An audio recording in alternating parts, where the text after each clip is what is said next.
Bienvenido a Palabra de Restauración. Escucha esta prédica que edificará tu vida. Dijimos en la enseñanza anterior que el concepto de milagro que tenemos en nuestra modernidad es muy diferente al concepto que la Biblia nos enseña. Y tomamos como ejemplo varios términos del Nuevo Testamento, aunque esto también aplica para el Antiguo Testamento, pero me voy a extender demasiado y no es la idea. Vimos 4 categorías de ver estos términos y cómo cada una de ellas se usa de forma diferente para enseñar algo distinto. Sin embargo, en nuestra modernidad a todo le llamamos igual. Y para nosotros el milagro, cada uno tiene como su concepto de lo que es el milagro. Pero la Biblia nos enseña que hay señales, es decir, que nos apuntan a algo, nos da información de algo.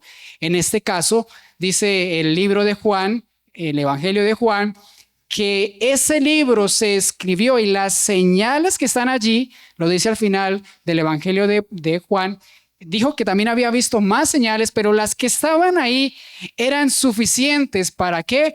Para que nosotros entendiéramos que Jesucristo es el Hijo de Dios. Entonces las señales, ¿a quién apuntan? A Jesucristo. Y poníamos un ejemplo, las señales de tránsito, vamos hacia un camino y entonces las señales ¿qué hacen? Dándonos guía, informándonos en qué parte vamos. ¿Y nos sirve para qué? Para que no nos desviemos ni a izquierda ni a derecha. Si nos vamos por otra señal que no es la correcta, ¿qué pasaría entonces? Pues que no vamos a llegar al punto deseado. Por eso Jesús se identifica a sí mismo como el camino, como el único camino al Padre. No existen otras vías. Ese dicho popular de que todos los caminos conducen a Roma no es así. Váyase aquí a, no sé, a Cartagena a ver si por esa ruta usted va a llegar a Roma. No es así. Solo existe un camino hacia el Padre y es Jesús. Y las señales que hizo Cristo apuntan a que Él es el Hijo de Dios. También vimos que existe la palabra prodigio y que el prodigio es el anuncio de algo que va a suceder. Y colocábamos un ejemplo sencillito cuando usted ve que las nubes se están volviendo grises y empieza a tronar. Aunque usted no está viendo la lluvia, usted ya se hace una idea de que posiblemente ¿qué va a pasar? Va a empezar a llover. Eso es un prodigio, es algo que estamos aconteciendo, estamos admirándonos por lo que va a suceder, pero que todavía no ha sucedido. Y en ese entonces hablamos de algo que se conoce en teología como el reino inaugurado de Dios, o también se le conoce como el ya, pero todavía no. ¿Qué quiere decir eso?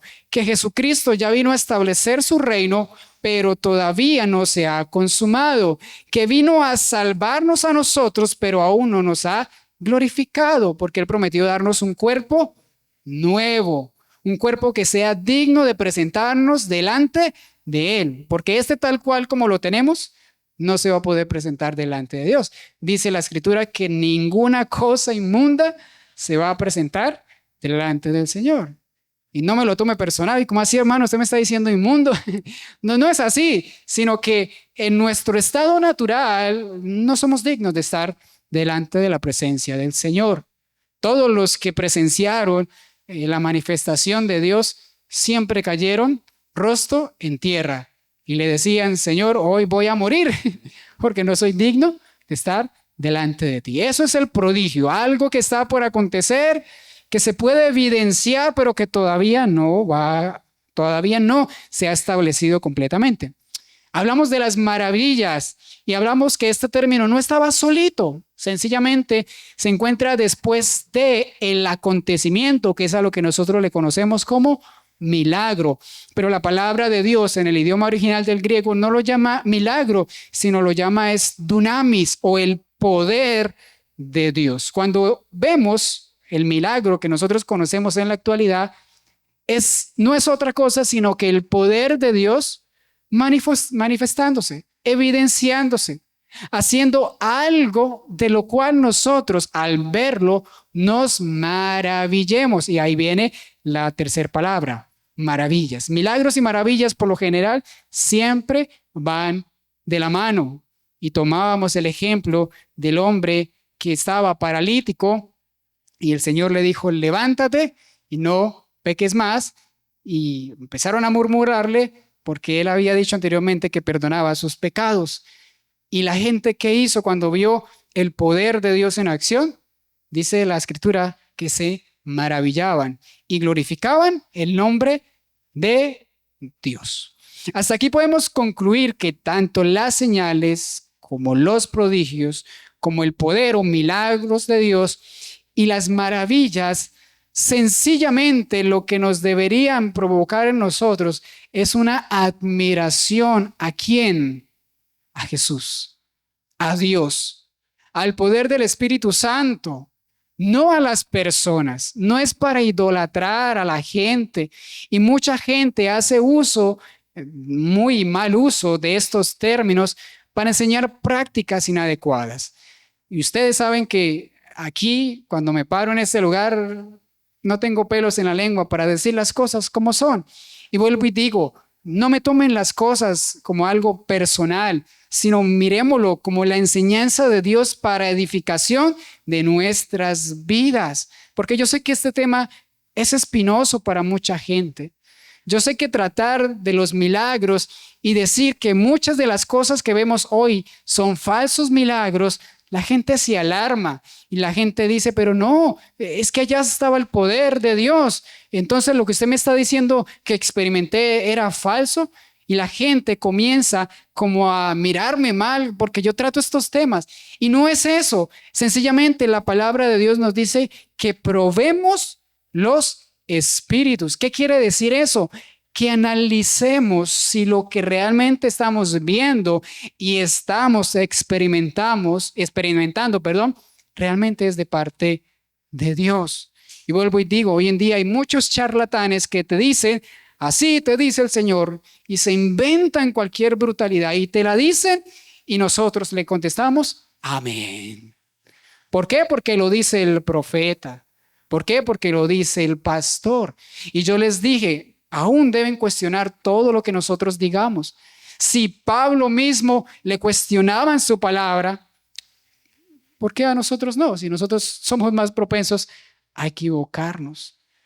El que sea alguien, un dirigente de una congregación o expositor de la palabra, no significa que siempre tiene la verdad absoluta y que nada se le puede cuestionar. Hay cosas que son cuestionables. Y hay cosas que con mucho respeto usted le puede decir a la persona que está enseñando, creo que te estás equivocando. O quiero saber más de lo que me estás enseñando porque yo tengo una idea totalmente distinta. Y no que eso cause en nosotros una indisposición a conocer la palabra de Dios. Y decía en la enseñanza anterior, no es que estemos en contra de los milagros. Nosotros, ¿quiénes somos para limitar a Dios? Dios hace como quiere, y cuando quiere, y con quien quiere, y a la hora que quiere. Pero nosotros no. Yo a usted no le puedo prometer absolutamente nada. Nadie le puede prometer a usted absolutamente nada. Nadie le puede prometer que usted va a ser exitoso de aquí a 5 años. Eso solo lo sabe Dios. Ahora, claro, Dios hace uso de dones para guiarnos, pero el problema es que todo eso se ha utilizado es para darle idolatría a los pastores, darle idolatría a los maestros, darle idolatría, y ellos mismos se idolatran a sí mismos porque piensan que ellos son los que tienen el poder. Y que yo voy a una congregación y lo decía, me tienen que rendir la venia, y entonces, como yo soy el apóstol, no me pueden decir nada. Como yo soy el profeta, no me pueden cuestionar. Y si me cuestionan, eso lo he escuchado en miles de ocasiones, en diferentes congregaciones, te condenan. Te dicen que estás en rebeldía. ¿Por qué? Porque haces uso de tu entendimiento para cuestionar lo que está diciendo esa persona. Usted no debe creer todo, absolutamente todo, si primeramente no lo filtra por la palabra de Dios. ¿Y sabe cuál es el problema? Porque mucha gente le dice amén a cualquier cosa que escucha. Porque no estudia la Biblia, no conoce la palabra de Dios, sabe versículos, ha escuchado cosas de lo que dice la Biblia, pero no la conoce realmente, no la ha estudiado de pasta a pasta, sin prejuicios, sin colocarle nuestros sesgos, sin imponerle al texto cosas que a mí ya me enseñaron y que la Biblia no dice por ningún lado. Esa es la forma correcta de acercarnos a la palabra de Dios, con humildad, entendiendo que no las sabemos todas y que muchas cosas que quizás aprendimos, las aprendimos de forma incorrecta, pero que no es tarde para aprender. Anoche, mientras estudiaba, había una frase que me causaba bastante en qué reflexionar y decía que un milagro, algo que sana el cuerpo de la persona, aunque es de admirar, no se compara a traer vida a un corazón que está muerto. Y ese es el milagro principal que la Biblia se quiere enfocar en nosotros, en que nosotros estábamos, ¿qué? Muertos en nuestros delitos, en nuestros pecados. Delante de Dios éramos contados como inmundicia, como escorias, como hijos de ira. Pero Él, a través de Jesucristo, nos da la oportunidad de ser adoptados hacia sí mismo y a ser parte de su pueblo. Ese es el milagro más grande que usted y yo podemos experimentar todos los días de nuestra vida. Porque cada día que nos levantamos es un día menos que nos resta de vida y estamos más cerca a encontrarnos a Él, ¿o no? Cada día estamos más cerca a presentarnos delante de Dios. Y la Biblia nos dice que ojalá y tratemos de presentarnos a Dios como un obrero que no tiene de qué avergonzarse.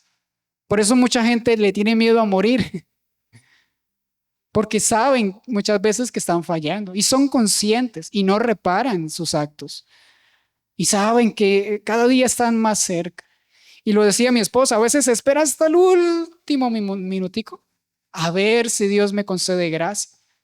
Y el Señor nos va a decir, ¿y acaso no estaban allá cada 8 días escuchando la palabra de Dios? Entonces, ¿por qué a veces tenemos un corazón tan duro para entregarle cosas a Dios, cosas que no nos benefician, cosas que nos dañan, cosas que no nos dejan avanzar? Y somos duros y tercos y sabemos que están mal y aún a veces seguimos insistiendo en comportarnos de la misma manera. Por eso digo que nos falta conocer mucho a Dios, muchísimo.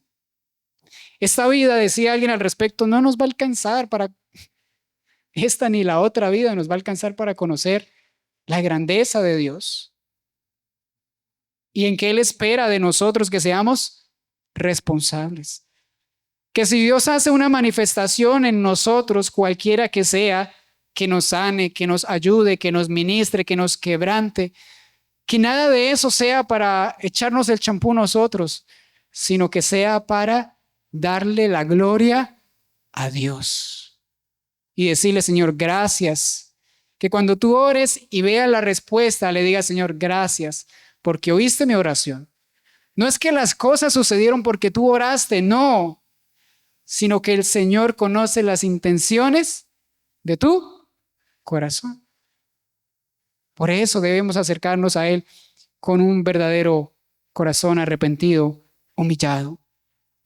Entendiendo esto, que los milagros no son para hacer un show, no son para hacer un espectáculo, no es para programar campañas ni nada de eso.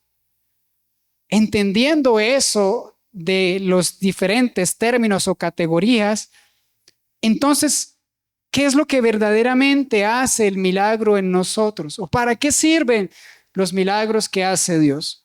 Y dijimos que número 1, el propósito es apuntar a Jesucristo como el Hijo de Dios, es decir, como el único camino al Padre. Y en el libro de Juan, capítulo 20, de los versículos 30 al 31, les recuerdo, no es necesario que lo coloquemos en pantalla, dice en el 30, Juan 20, 30, 31, que muchas otras señales se hicieron también, esto lo dice Juan, en presencia de ¿quiénes? De sus discípulos, que no están escritas. Es decir, Jesús hizo muchísimas cosas, pero lo que Juan estaba tratando de hacer no era que se enfocaran en esas señales. No, él dice, las que voy a escribir, que él considera más que suficientes, son las que hacen algo en nosotros. ¿Y qué es lo que hace? Dice el 31. Pero estas señales se han escrito para que creáis que Jesús es el Cristo, el Hijo de Dios, y para que al creer tengáis vida en su nombre. El milagro hace en nuestro corazón que nos concentremos en la persona de Jesús, que al fin y al cabo es el que nos va a dar salvación. Y a veces es, como dijera yo, incomprensible que a veces le conocemos la vida a Raimundo y todo el mundo, pero de Jesús no sabemos nada. Sabemos de nuestro cantante favorito, qué desayuna, qué come, dónde viaja, qué ha hecho, qué ha deshecho, qué dijo, qué no dijo. De eso lo sabemos todo. Y cuando vamos a preguntar acerca de Jesús, ¿me pueden explicar qué significa la aceidad del Señor? ¿La qué, hermano? La aceidad. La indivisibilidad del Señor, la soberanía de Dios, la omnipotencia, omnipresencia, omnisciencia de Él. Hermano, ¿y eso qué es? Yo he escuchado que es que Dios está en todo lugar y sí, pero hay más por socavar de Jesús. Pero somos buenos para hablar del político de turno y escuchó lo que dijo el político. Y usted se vio el partido y se vio lo que hizo el jugador tal y el defensa tal y el delantero tal y se conocen los nombres de todos. ¿Cuántos equipos ha paseado? Ha cambiado, de dónde viene y para dónde va. Está pendiente de las noticias, dónde lo van a contratar a la nueva temporada. Pero de Jesús no sabemos casi nada. Solo sabemos que hace milagros y que nos da salvación. Y nos pasa lo que dijimos unas enseñanzas atrás. Venimos a Él por el pan, por la necesidad, más no porque le conozcamos.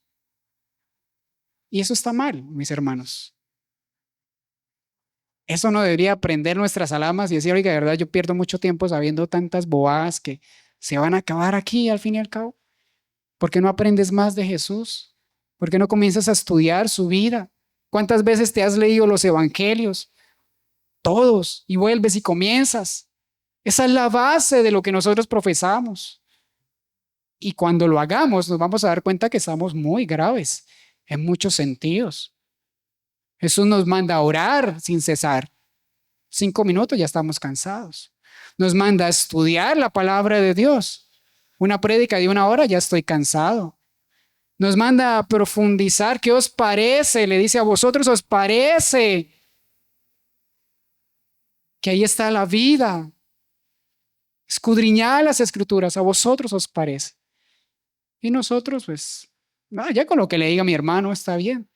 Con lo que escuche del youtuber del momento, del canal que sigo con frecuencia. Y no estoy diciendo que esté mal escucharlos, siempre y cuando te edifiquen, hágalo. Pero eso no es estudiar la Biblia. Estudiar la Biblia no es escuchar a mi predicador favorito decirme las cosas que yo quiero saber.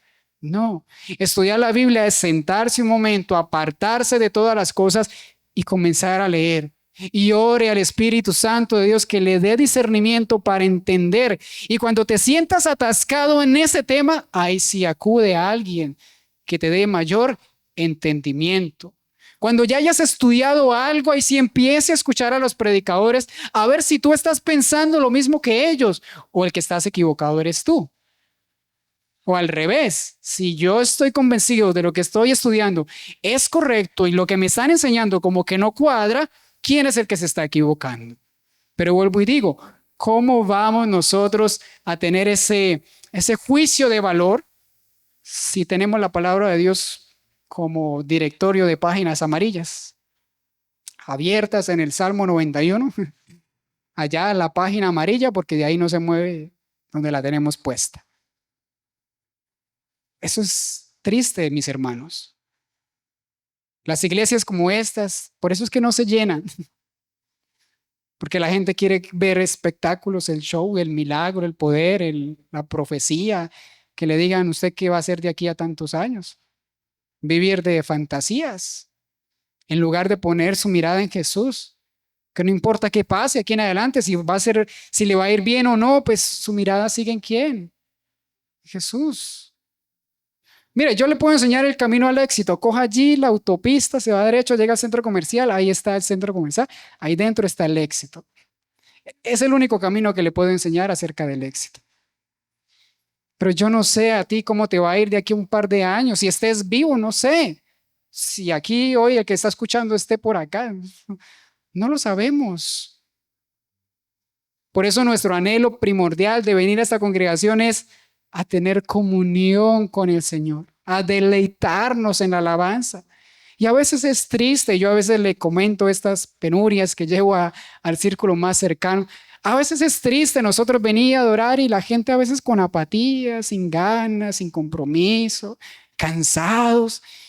Y yo digo, ¿y cómo vamos a hacer cuando estemos delante de la presencia del Señor? Que no nos llama a adorarle por una eternidad, a admirarnos por Él. Pero 2, 3 canciones y ya, hermano, corra, corra, que el almuerzo, hermano. Hermano, acabe porque es que me tengo que ir al paseo. Hermano, termine porque es que me están esperando las obligaciones en mi casa. Jesús no le dijo, Marta, Marta, afanada y turbada se está. María dejó los quehaceres por un momento, se olvidó de ellos y se enfocó en lo más importante. Pero acá venimos es a pensar en muchas cosas, a divagar en nuestros pensamientos. Y a veces no le ponemos ni atención a lo que está ya el predicador hablando.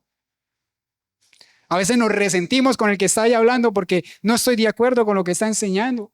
Y perdóneme, pero a mí no me interesa si usted está o no está de acuerdo con lo que yo predico, porque sé que lo que hago lo hago amparado en la Biblia. No me estoy inventando nada. Yo estoy tratando de ser aquí lo más honesto y transparente para que usted y yo seamos edificados. Para que usted y yo un día nos presentemos delante de Dios y nos veamos allá por la eternidad. Pero qué triste es de pronto llegar allá, aunque allá no va a existir tristeza, y decir, oiga, ¿y el hermano que estaba allá en la congregación, qué pasó? Ese nunca nació de nuevo. Los milagros que Dios hace son para mostrarnos quién es Él, para que nos enfoquemos en aprender más de Él. No te enfoques tanto en tu batalla, en tu lucha, tu enfermedad. Confía en Dios, es lo que te puedo decir. Y Él hará en su debido momento. Claro, tú puedes orar, Señor, ayúdame en esta necesidad. Pero no como que Dios tenga la obligación de hacerlo, sino más bien de que sea por gracia. Y si no sucede, no pasa nada.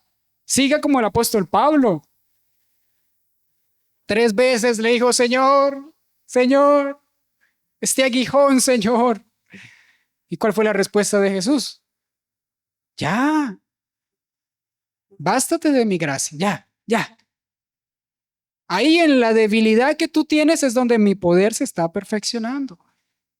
Yo prefiero tenerte débil, pero ahí dependiente de mí.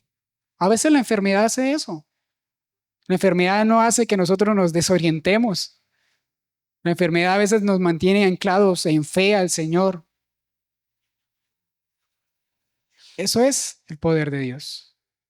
Esa es la verdadera forma de experimentar la gracia de Jesucristo. Saber de que dentro de cualquier cantidad de gente, usted y yo fuimos escogidos por Él para una eternidad. No nos enfoquemos tanto en las cosas de esta vida, que son pasajeras. Sí, tienes metas, proyectos, sigue adelante, pero que eso no sea una limitación y que robe la comunión que tenemos con Dios. El segundo propósito que tienen los milagros, dice el libro de los Hebreos, capítulo 2, versículos del 1 al 4, Hebreos 2, versículos del 1 al 4, dice lo siguiente. Por tanto, ¿qué? Es necesario que con más diligencia atendamos a las cosas que hemos oído. No sea que nos deslicemos Porque si la palabra dicha por medio de los ángeles fue firme, y toda transgresión y desobediencia recibió justa retribución, ¿cómo escaparemos nosotros si descuidamos una salvación tan grande, la cual, habiendo sido anunciada primeramente por el Señor, nos fue confirmada por quienes? Por los que oyeron, testificando Dios juntamente con ellos, ¿con qué? Con señales y prodigios y diversos milagros, repartimientos del Espíritu Santo según su voluntad. ¿Qué quiere decir este pasaje? Aquí no está hablando que usted, si se descuida y no hace lo que tiene que hacer y se porta bien, se va a perder. No, no, acá no está diciendo esto. Acá lo que está diciendo es que el Señor vino a anunciarnos su evangelio y lo hizo con bombos y platillos y con señales que es imposible no haberlo visto. Es como usted en la noche ver fuegos artificiales. Eso es imposible que usted no lo vea. Eso es lo que está diciendo. La salvación es tan grande que el Señor la anunció, la mostró y les dice, no descuiden esa oportunidad. Tómenla. Aférrense a ella. Mire, yo soy el Cristo, yo soy el camino, la verdad y la vida. ¿Qué debemos hacer usted y yo? Seguir las señales. En el tiempo de los discípulos, cuando el Señor le dio autoridad para sanar y echar fuera a los demonios, que eso también a veces se malinterpreta, el Señor lo hizo porque Él les dijo que mayores cosas iban a hacer en su nombre porque Él iba al Padre. Y mucha gente piensa que ese pasaje habla de que si Jesús resucitó X cantidad de personas, entonces nosotros vamos a resucitar muchísimos más. Y ese pasaje tampoco está diciendo eso. Ese pasaje lo que está diciendo es que Jesucristo sabía que iba a ser entregado y ya no iba a poder hacer más señales para que lo conocieran a Él. Y Él lo que hace es comisionar a sus discípulos y coge a 70 y los manda en parejas y les da autoridad. ¿Para qué? Para que vayan y prediquen. Pero para que la gente supiera que venían de parte de Jesucristo, Él dijo que los iba a respaldar. ¿Cómo? A través de los milagros. Y por eso la gente se sanaba. Por eso los demonios se sujetaban. ¿Por qué? Porque el Señor lo que quería era expandir su mensaje. Jesucristo se centró en Samaria, Judea, Galilea, pero ahora comisiona a sus discípulos y le dice, vayan ¿a dónde? Hasta el último rincón de la tierra. No se trata de que hagamos cosas mayores en cosas asombrosas, sino que ahora el evangelio no va a estar limitado a una sola región, sino que se iba a expandir a lo largo de los continentes. Y por eso hoy usted y yo estamos aquí. Porque un día el Señor comisionó a un grupo de personas que le creyeron a Él, hablaron, predicaron, y el Señor los respaldaba. Y entonces la gente se convertía. Dice la palabra de Dios que en las multitudes Jesús predicaba y de todas esas multitudes se quedó como con 120. Pero Pedro, después de ser lleno del Espíritu Santo, se levantó y predicó. ¿Y qué pasó? Que se convirtieron como 3,000 personas de una vez. Eso es lo que está diciendo el Señor, que mayores cosas haremos en su nombre. ¿Por qué? Porque ahora somos llenos del Espíritu Santo, quien nos direcciona, quien nos capacita, quien nos respalda. Y decíamos en la enseñanza anterior, no a nosotros en sí mismos, sino a quién, a su palabra. Y decíamos que aunque nosotros veamos señales y cosas, wow, de admirar, y si la doctrina no es correcta, no es que Dios esté respaldando a la persona, sencillamente a su mensaje. Recuerda que hay un pasaje que dice, escuchen lo que ellos dicen, pero no hagan lo que ellos practican. O algo así, perdóneme si estoy hoy como el Chapulín con sus... Pero tiene que ver como que ellos predicaban muy bonito, los escribas, y wow, qué bonito, pero no vivían de forma correcta. El Señor sencillamente le dijo, escúchalos porque están hablando cosas correctas, pero no vivan como ellos, porque son hipócritas. Escuche un mensaje que lo edifique. Pero si usted ve que a la persona que le está enseñando que está haciendo cosas incorrectas, enseñando cosas incorrectas, entonces no le preste atención. No practique lo que les dice que practiquen. Escúchelo, analícelo, fíltrelo por la palabra de Dios. Y si es de parte de Dios, pues entonces ahí sí, póngalo en práctica. Dice que con más diligencia atendamos a las cosas que hemos oído, no sea que nos deslicemos. Hay un pasaje que dice, hoy ha llegado la salvación a tu casa. ¿Qué significa? Que es una oportunidad que se toma una sola vez y para siempre. Porque el Señor no dice que nos va a ayudar un par de días y si usted le falla, pues mire a ver usted cómo se devuelve. No, el Señor prometió estar con nosotros ¿cuánto tiempo? Hasta el fin. Y sé que a veces fallamos y sé que ese es otro tema que también quiero enseñar, que no se trata de perfección, sino de comunión con Dios. Ya lo dejaremos para su debido momento. Cuando el Señor muestra su identidad a través de los milagros y autentica, porque es como su sello, su respaldo a través de los milagros, el otro propósito que tienen los milagros es producir en nosotros arrepentimiento. Si sucede un milagro y no nos arrepentimos, sencillamente fue un show más. ¿Qué dice el libro de Lucas, capítulo 10, versículos 13 al 16? Lucas 10, 13 al 16. Ay de ti, Corazín, ay de ti, Betsaida, que si en Tiro y en Sidón se hubieran hecho los milagros que se ha hecho en vosotros, tiempo ha que sentadas en silicio y ceniza se habrían arrepentido. Por tanto, en el juicio será más tolerable el castigo para Tiro y Sidón que para vosotras. Y tú, Capernaum, que hasta los cielos eres levantada, hasta el Hades serás abatida. 16. El que a vosotros oye, a mí oye. El que vosotros desecha, a mí desecha.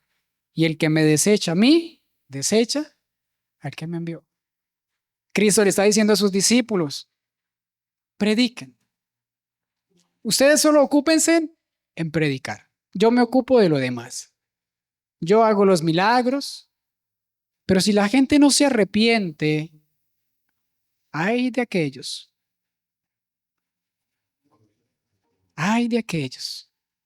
que después de ver los prodigios de Dios, sigue siendo terco en vivir en su pecado y en su forma de ser. Porque después de que somos expuestos a la palabra, ¿por qué somos tan insistentes en vivir subyugados en el pecado? Y pareciera que nos tuviera una cadena y a veces nos da libertad y nos deja ir. Cuando siente que nos los escapamos, viene, nos trae, nos arrastra otra vez al pecado. Eso es porque, aunque hemos visto la gloria de Dios y se nos ha enseñado y se nos ha predicado, aún no le hemos conocido. Y dice, ay de ti, que viendo todas estas cosas. En palabras contextuales, ay de nosotros que con todo lo que se nos está enseñando y sigamos siendo tercos. Así de sencillo. Hubo ciudades en las que no se vieron proezas y sin embargo se arrepintieron. ¿Se acuerda del profeta Jonás? Esto lo he enseñado muchas veces. Sencillamente Dios les dijo que iba a suceder algo. ¿Y ellos vieron algo? ¿Pero qué? Se arrepintieron. Le creyeron al profeta. Y eso que el profeta iba con la intención de que ojalá no se arrepintiera. Porque el profeta sí quería ver las señales, los prodigios. el fuego de Dios destruyendo y consumando la ciudad. Pero dice que Dios tuvo misericordia de aquella nación y les colocó en su corazón arrepentirse. Es decir, que cuando nosotros nos arrepentimos, también es Dios actuando en nosotros a través de su palabra. Porque ella es la que trae arrepentimiento y vida a nosotros.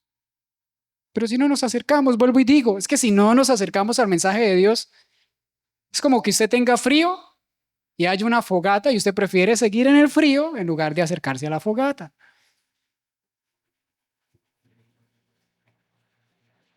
¿O no? Es así. Los milagros, o cuando presenciemos milagros y el Señor responda a nuestras oraciones, debe traer un mayor compromiso en nosotros hacia Él.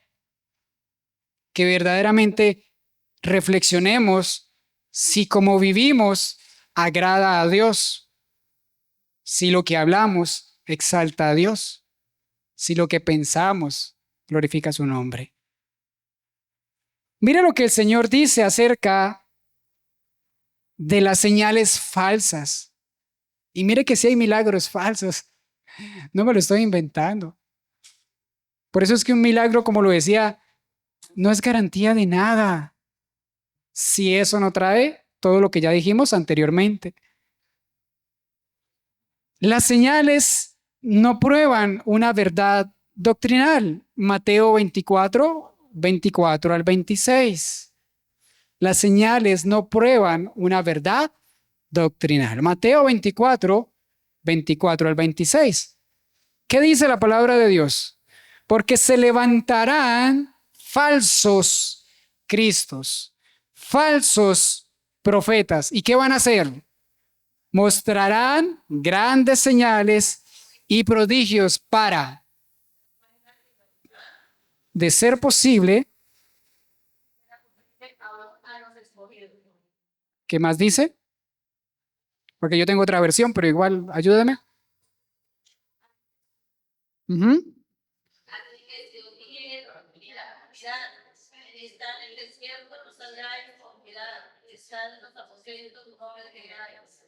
Hasta ahí. Usted puede seguir leyendo la historia. ¿Qué está diciendo el Señor? Que en los tiempos finales o en los tiempos que estamos viviendo, porque después de su venida, todo eso es los tiempos finales, el reino inaugurado del Señor, después enseñaré sobre eso, está diciendo que va a venir mucha gente en nombre de Cristo, muchos profetas, y van a hacer señales, y van a hacer milagros, y van a hacer prodigios. Pero ¿qué pasa? Que si eso no está acorde a la enseñanza de Cristo, es decir, que Él es el Mesías, entonces no sirve de nada esas señales. No sirve de nada eso. Lo único que intenta es cautivarlo a usted. Recuerda que la gente va a tener comezón ¿de qué? De la sana doctrina. No van a querer escucharla. Pero háblenles de qué, de milagros, señales, prodigios, campañas, el profeta, el ta. Y la gente ¿qué? Corre. Y lo hacíamos tiempo atrás en nuestra ignorancia. Campaña con el apóstol fulanito de tal. Y ahí sí la gente aparecía, esto era lleno. La demora es que se fuera el apóstol fulanito de tal y quedamos los mismos de siempre. ¿No es lo que está escrito en la Biblia? Que la gente va a ponerle más atención a ese tipo de cosas que a escuchar la palabra verdad como es. Voy a leerles en mi versión, porque se levantarán falsos cristos, falsos profetas y mostrarán grandes señales y prodigios para así engañar de ser posible aún a los escogidos. ¿Cuál es el centro, el balance de este versículo? Que a los escogidos no se les puede engañar. Si usted ha sido escogido por Dios para salvación, no se preocupe que usted no va a caer en ese engaño. Tarde o temprano, usted va a entender que eso no viene de parte de Dios. Pero si no es así, aún el Señor lo permite para mostrar la dureza de nuestro corazón. Dice el 25, ved que os lo he dicho de antemano. Por tanto, si os dicen, mirad, él está en el desierto, ¿qué dicen? No vayáis. O mirad, él está en habitaciones interiores, ¿qué dicen? No le creáis. Entonces, ¿por qué creemos cuando le dicen, el Señor me dice y ta, ta, ta, ta, ta, ta, ta? ¿Por qué debemos creerles? Si va en contraproducción contra la Escritura, es contraproducente. Dios no se puede contradecir a sí mismo. No dice que Él no es hombre para que mienta, ni hijo de hombre para que se arrepienta. Él no puede decir una cosa hoy y que no, que mañana me equivoqué. Porque estoy montones. Les pongo un ejemplo. Cuando el cantante Julio Melgar estaba enfermo de cáncer, todos estos cantantes que normalmente nosotros interpretamos, por eso digo que hay que cantar con sabiduría, no por los cantantes, sino por la letra de la canción, la mayoría de ellos se acercaron a decirle que de parte de Dios él iba a ser sano. Todos sin excepción alguna. Y profetizaron, y oraron, y lloraron, e hicieron varios eventos, y en todos les decía exactamente lo mismo. Cristín de Clario se atrevió a decir que no aceptaba un no como respuesta, pero el Señor le dijo no. ¿Y qué le tocó a Cristín de Clario? Aceptarlo. Y todos decían, el Señor te dice que te levantarás y ta ta ta ta ta ta ta ta ta pi pi pi pa pa pa. ¿Y qué pasó con Julio Melgar? Falleció. ¿Y usted cree que estas personas se arrepintieron de lo que dijeron? Qué pena, nos equivocamos, nos ganó la emoción, teníamos empatía, deseábamos lo mejor y pues no sucedió. ¿Usted cree que alguno de ellos salió a decir que se habían equivocado? Pasó el tiempo y siguieron con sus mismas prácticas. Por eso usted los escucha en sus canciones, profetizamos y predicamos y declaramos y exaltamos y todo es ellos y ellos. Y el Señor me dice y la gloria de Dios se mueve. No es coherente lo que practican con lo que cantan. Y aunque los tenemos como referencia porque hay letras muy bonitas, claro que sí, las personas en sí mismas fallan en muchas cosas. Y ellos hacen mucho daño porque tienen bastante alcance. Y como tienen bastante alcance, entonces la gente piensa que ahí está el poder de Dios. Como se llenan estadios a escucharlos, la gente piensa que va allá a adorar a Dios. Y miren, no me deja mentir. En estos días hay un anuncio en la radio que en Bogotá prepárense para tener una noche con el Señor porque vienen los adoradores, ta, ta, ta, ta, ta, ta, ta, ta, ta. Estos días está la promoción. Prepárate, Bucaramanga, porque vamos a vivir una noche de emoción con el Señor. Por eso cuando me invitan a un concierto de esos, yo les digo, no, gracias. Yo me quedo aquí en mi casita mejor durmiendo, porque allá lo único que hay es emocionalidad. Gritos, ¡ay, salió fulanito a cantar! ¡Qué emoción! ¿Y la admiración está a quién? ¿A Cristo? La admiración está al cantante. Y salen a decir unas cosas que yo digo, ¡ay, Dios mío! ¡Qué vergüenza! ¿Y cómo sé que están diciendo cosas incorrectas? Porque estudio la Biblia. Y no se lo digo para que me mire a mí como que estudioso, no, no. Lo estudio porque mi intención es predicar correctamente. Aunque se enojen conmigo. No pasa nada. Si eso hicieron con el árbol verde, lo crucificaron, ¿qué voy a esperar yo un chamizo? Que si estoy acá es por la misericordia de Dios. Aún en mis faltas, en mis fallas, en mi terquedad, Dios ha venido moldeándome. Yo antes le tenía pavor a hablar públicamente este tipo de temas, porque me dolía cuando me miraban mal,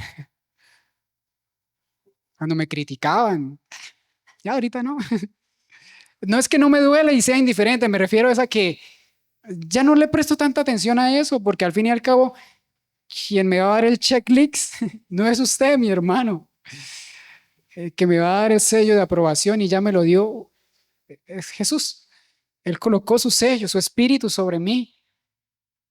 Y me dijo, este es mi hijo, ya, punto. Y mi responsabilidad es predicar, aunque no estén de acuerdo. Sé que a veces no es fácil tocar estos temas, porque hemos aprendido quizás incorrectamente a lo largo del tiempo. Pero créame que nunca es tarde para aprender correctamente. Y viera el bien que nos hace. Mi esposa no me deja mentir. Hace tiempo atrás, muchos años atrás, ella pasó una crisis fuerte con el tema de la congregación. Ella estaba metida en todo. La hermana que hacía aquí, hacía allá y llegó un momento en el que se cansó. En su humanidad, la gente le irritaba. Ella se los ha dicho. Bueno, ustedes me fastidian. ¿Por qué? Porque ella aprendió un evangelio así, cuadriculado, lo decía hoy en la enseñanza, cuadriculada, metódica, como le enseñaron y no se salía de ahí. No podía cuestionar nada. Y llegaba a la comisión de los profetas con sus ayudantes y tocaba rendirles como si fuera un hotel, la comida especial y atenderlos. Y ellos ni un plato lavaban. Ellos cuentan esas historias. Y no les podían decir nada porque entonces el profeta se enojaba y los regañaba. Les caía la maldición, el juicio, y usted se está rebelando en contra del ungido y el Señor me va a respaldar y vas a saber quién es el verdadero ungido del Señor. ¿Y sabe qué causó en ella un resentimiento duro? Y adivine quién lo experimentó en carne propia. Mientras ella vivía su momento de resentimiento, pues yo estaba ahí al ladito de ella. Así que llevé muchos varazos también por eso. Pero yo recuerdo que nunca la obligué a nada. Sencillamente yo colocaba mis prédicas por ahí cerca de ella. Ella empezó a interesarse por escuchar el mensaje. Después ella misma me decía, ¿y quién es ese predicador? Pásamelo. Y ella empezó a escucharlos y a escucharlos y empezó a sanar su corazón. Y antes no quería mover ni un dedo más para la congregación. Y hoy en día piensa totalmente diferente. Que ella me dijo, Andrés, vamos a estudiar, necesitamos hacer algo. Y eso no lo hice yo. Yo sencillamente fue el instrumento que Dios utilizó para llegar su palabra a sus oídos. Y el Señor hizo el cambio en ella. Lo mismo que hacen cada uno de nosotros. Yo sencillamente quiero ser ese vaso en el cual el Señor a través de mí, bueno, no a través de mí, Él, pero yo ser ni su ayudante, no sé ni cómo llamarlo. Poder compartir el mensaje y decirles que sí hay esperanza, de que realmente el Evangelio es muy bonito, pero nosotros lo complicamos. El Evangelio sí se puede gozar. No es del legalismo, no se ponga, no se quite, no haga, sí haga, no. No. Piense, ¿esto le agrada a Dios? ¿Sí o no? Voy terminando. Me quedan 5 minuticos. Un milagro no prueba una enseñanza doctrinal. 2. El anticristo también opera con milagros. Dice Juan que muchos anticristos también van a hablar y enseñar cosas. Es decir, que todo lo que no enseñe lo que es de Dios, Juan lo considera como un anticristo pequeño. No es el hombre de pecado del fin de los tiempos, después hablaremos de escatología. No, habla de todos aquellos que dicen hablar de parte de Cristo, pero no es así. Dice segunda de Tesalonicenses, capítulo 2, versículos 8 al 12. Segunda de Tesalonicenses, capítulo 2, versículos 8 al 12. Me quedan 2 pasajes y les prometo que les termino. Y entonces será revelado ese inicuo a quien el Señor matará con el espíritu de su boca y destruirá con el resplandor de su venida. Segunda de Tesalonicenses 2:8, ¿sí? En el 9, perdón, sí, en el 9. Inicuo, cuya venida es conforme a la actividad de ¿quién? Satanás, con todo poder y señales, prodigios mentirosos y con todo engaño de iniquidad, ¿para quiénes? para los que se pierden, porque no recibieron el amor de la verdad para ser salvos. Por esto, ¿qué hace Dios? Les enviará un poder engañoso para que crean en la mentira, a fin de que sean juzgados, ¿quiénes? Todos los que no creyeron en la verdad, sino que se complacieron en la iniquidad. ¿Qué está diciendo el Señor? Lo dice por allá el libro de Romanos, que el Señor nos entrega a nuestras pasiones. Nosotros insistimos en pecar, el Señor dice tranquilo, siga pecando, hágale. Cuando nos presentemos a rendir cuentas, entonces vamos a ver si realmente eso era lo que usted le beneficiaba. Aquí el apóstol está diciendo que va a venir una persona, un inicuo, y lo que está haciendo es porque Satanás lo está influenciando. Y enseña este pasaje que Dios permite que ese engaño, no es porque Él lo produzca, sencillamente es porque Él lo permite. ¿Para qué? Para mostrar la dureza de nuestro corazón, a fin de que los que no creyeron sean juzgados. Y volvemos al punto anterior. Mire que los verdaderos hijos de Dios, llamados para la eternidad, para salvación, no van a ser engañados. Tarde o temprano van a salir de ahí si es que han pasado por ahí. Pero los que no, los que insisten en estas prácticas, el Señor dice que los va sencillamente a dejar y que se maravillen de todo lo que están viendo, porque eso no les va a dar ningún tipo de salvación. ¿Por qué? Porque eso es una influencia satánica. Si usted lee el libro de Apocalipsis, por allá en el capítulo 13, si no estoy mal, cuando se habla de la bestia, del dragón que le da poder a la bestia, dice que la bestia que subió del mar tenía una herida mortal, pero la gente se maravillaba porque esa herida comenzó a sanar. Y esto es algo simbólico, no es que vamos a ver un monstruo que va a salir, no, es algo simbólico en lo cual se está relatando la historia de cómo Jesús derrotó a Satanás en la cruz, pero, Satanás sigue haciendo daño hoy día. Recuerda Génesis 3:15, cuando dice que la simiente de la mujer va a herir en la cabeza, ¿a quién? A la serpiente. Esa es la herida mortal. Está diciendo que Jesús limitó la obra de Satanás. Antes de Jesús, el diablo hacía y deshacía. Dios le permitía. Recuerda el libro de Job, cuando Satanás fue a pedir permiso para tocarlo en unas pruebas, Dios le permitió. Satanás antes podía hacer muchas cosas, limitado por Dios. Pero Jesús, después de la resurrección, le propinó una herida mortal a Satanás. ¿Por qué? Porque trajo salvación a nosotros, a sus discípulos. Y sus discípulos continuaron con la obra y ahora nosotros entendemos el evangelio. Es decir, que Satanás ya no podía seguir engañando como estaba engañando hasta ese entonces. Después de Jesucristo y el evangelio, por eso es que usted y yo podemos entender y analizar y pensar que no todo el que me dice Señor, Señor, entrará al reino de los cielos, sino que nosotros podemos analizar si algo es falso o no. ¿Por qué? Porque tenemos la escritura. Esta es la herida mortal, la palabra de Dios, la que nos blinda de ser engañados. Pero ¿qué pasa? Satanás sigue haciendo daño y sigue engañando. ¿Por qué? Porque no estamos blindados con su escritura. Y la gente se maravilla porque su herida aparentemente comienza a sanar. Por eso es que los tiempos modernos nos hacen tan débiles.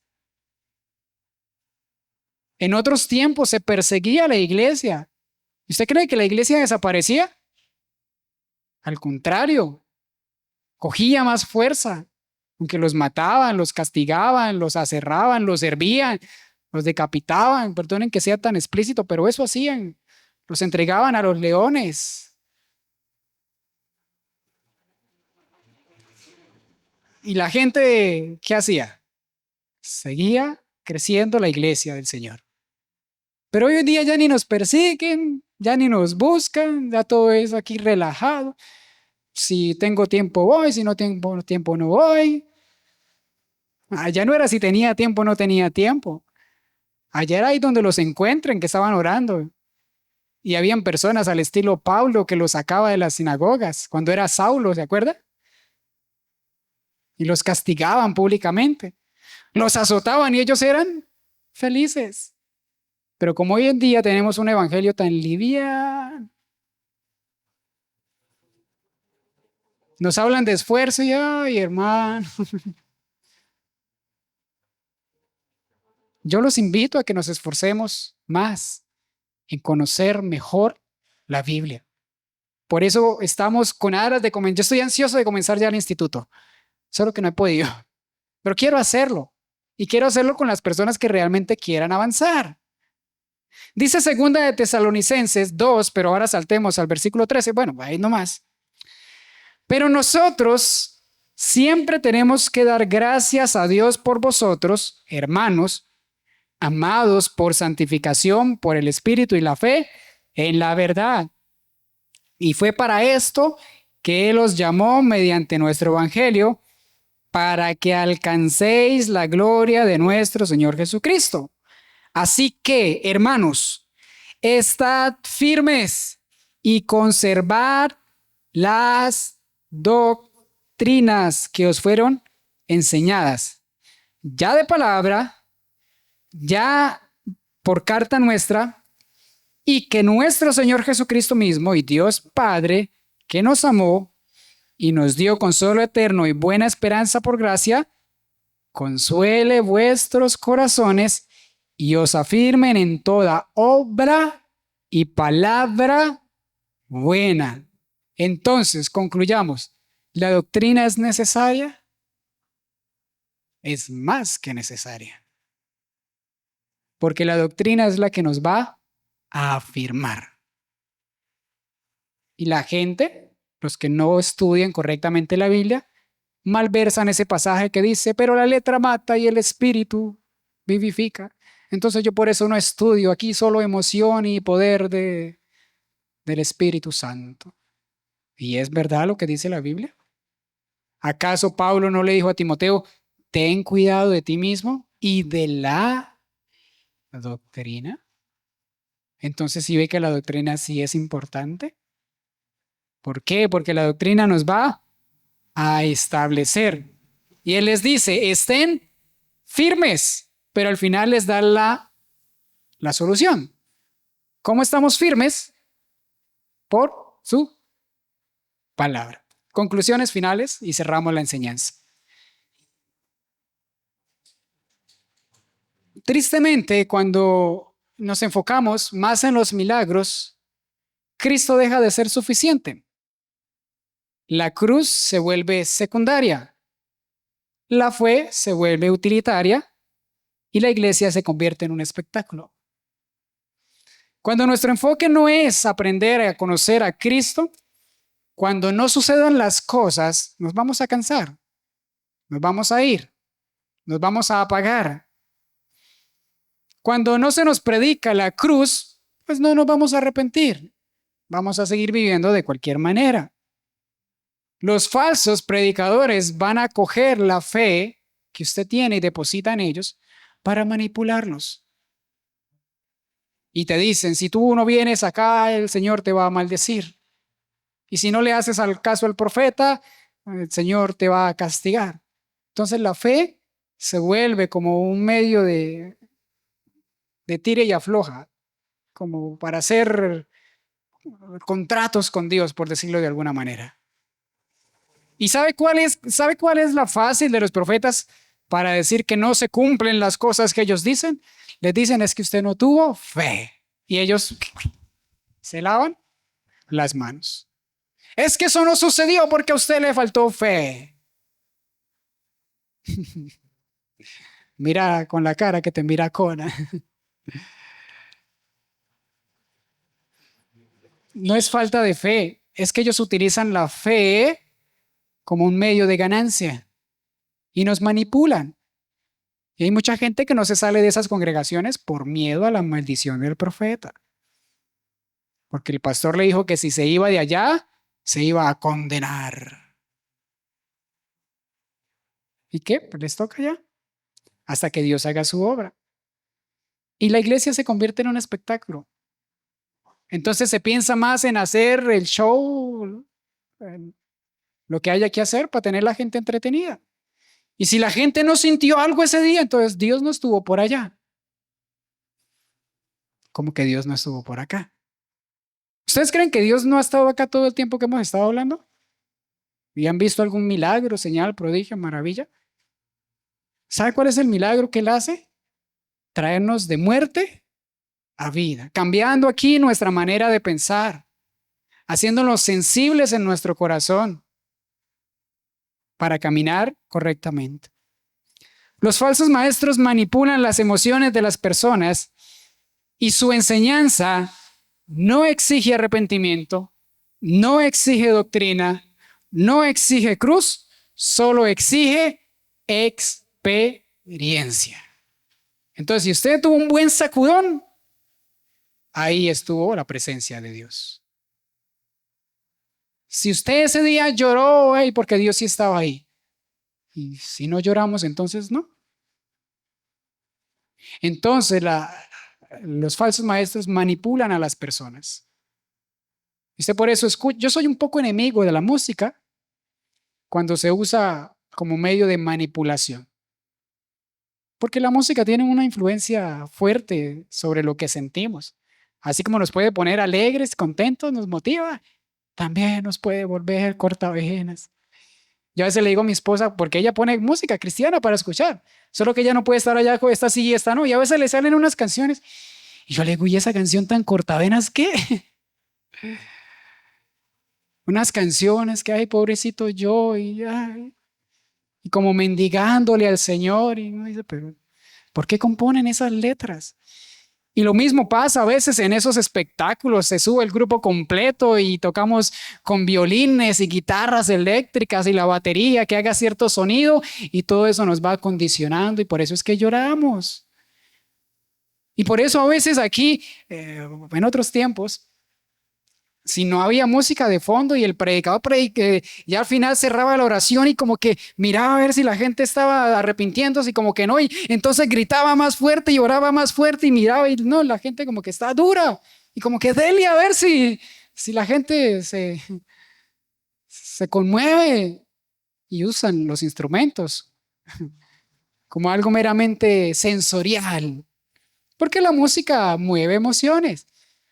A usted, hermano, cuando escucha por una canción que escuchaba antes, ¿no lo lleva a ciertos recuerdos del pasado?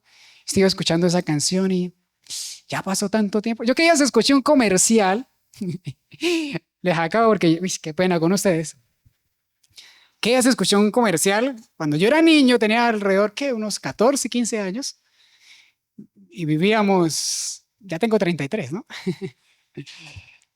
Vivía en la ciudad de Tunja con mi mamá. Ella trabajaba, me dejaba solo en casa, era un cuartico. Yo creo que el cuarto tenía lo que tenía este atril. Allá estaba la cama, aquí estaba como la ropa y tenía un televisor de esos pequeñitos a blanco y negro. Y en ese entonces escuchaba Fox y salía el del comercial de Fox. Y esta noche, Hombres de Negro. Antigua esa serie. Y que ella se escucha el comercial y eso le entró una nostalgia y como que, ay, y va y uno busca como el programa como para recordar si lo que veía uno era como lo veía en ese entonces y cambia, como que ya no le parece uno como tan interesante, pero en ese entonces era lo que uno escuchaba y eso lo transporta por allá. No crea, a veces le da uno como la llorona así porque ya tanto tiempo que ha pasado. Cuando yo tenía 15 años y renegaba por todo y no sabía lo que era la vida. En ese entonces no tenía que trabajar, sencillamente estaba en la casa comiendo y uno renegando porque le tocaba ir a estudiar. ¡Uy, qué sacrilegio! ¡Uy, qué duro es la vida! Levantarse temprano, ir a estudiar. Y ahorita que nos toca levantarnos temprano porque tenemos responsabilidades, un arriendo que si no lo pagamos, ay, y que si no trabaja no comemos. Y uno dice, uy, no, yo realmente estaba en la gloria en ese entonces, porque siempre estamos insatisfechos, ¿o no? Siempre estamos insatisfechos. Entonces la música juega un rol importante en tocar las fibras de nuestro corazón. Aquí le saco otra. ¿Alguna vez dedicó alguna canción? Y cuando la escucha como que devuelve el cassette. Ay, esa canción. ¿Qué será aquella persona? Y después comienza a pensar es en todo lo malo. Ah, con razón, finalicé con esa persona. Pero el recuerdito está ahí y la música lo lleva allá. Eso hacen los falsos profetas con la música. Nos condicionan. Y por eso a veces somos más sensibles a llorar. Y una chiquitica y finalizo. Cuando usted va a orar, ¿cómo se le hace más fácil? ¿Orar poniendo la musiquita o sin la musiquita? Con la musiquita a veces, como que, porque como que usted no escucha nada y como que tres palabras y ¿qué más digo? No, como que le falta. La música, obviamente, siendo un buen instrumento, pues, hay que sacarle provecho, pero no hay que manipular a las personas con la música. Por eso yo a veces prefiero terminar así, sin piano y sin nada. Más bien cantándole a Dios con gozo, con alegría, de algo que aprendí hoy, que después de que diga, ay, pues vamos a cantar soberano, soberano, rey de reyes, porque ya sé que Dios es soberano. Pero a veces ponemos el piano de fondo como para que toque las emociones, me haga llorar y ay, como lloré, entonces el culto estuvo bueno. Y le preguntan en la casa, ¿y qué aprendió hoy? Bueno, hermano, por allá predicó. Yo como que casi no le entendía al hermano. No sé de qué trataba el tema. Pero estuvo muy bonito el culto. Nos pasa, nos pasa. No les alargo más las intenciones, las explicaciones, porque sé que usted tiene un compromiso con el almuerzo. Espero que le quede muy rico, muy sabroso. Que se vaya hoy de acá de este lugar sabiendo de que no pasa nada si no suceden cosas extraordinarias. Lo más importante es que los ojos del Señor te vieron a ti. Y hoy en lugar de ser un reo de justicia, de injusticia, perdón, hoy eres un hijo de Dios. Y no importa si estás enfermo, de pronto endeudado, con, con preguntas existenciales, que no te salen las cosas bien, como que nada fluye, no importa. Siga adorando a Dios. Siga creyéndole a Él. No a las personas que te han dicho tantas cosas, que sé que muchas de esas no se van a cumplir. Algunas sí, porque Dios va a respaldar su palabra. Pero crezca, madure, mi hermano. Que no necesites ese shock para saber de que Dios está contigo. Obviamente tampoco nos volvamos insensibles. Yo siento momentos que quiero llorar, quebrantarme delante de Dios, porque Él se hace manifiesto. Y es bonito esas experiencias porque como que nos traen paz, ¿o no? Como que salimos descargados. Pero si no sucede, no importa. Ya Dios sabrá por qué no permite eso. Sigamos creyendo y avanzando. Vamos a orar para ser despedidos en esta mañana.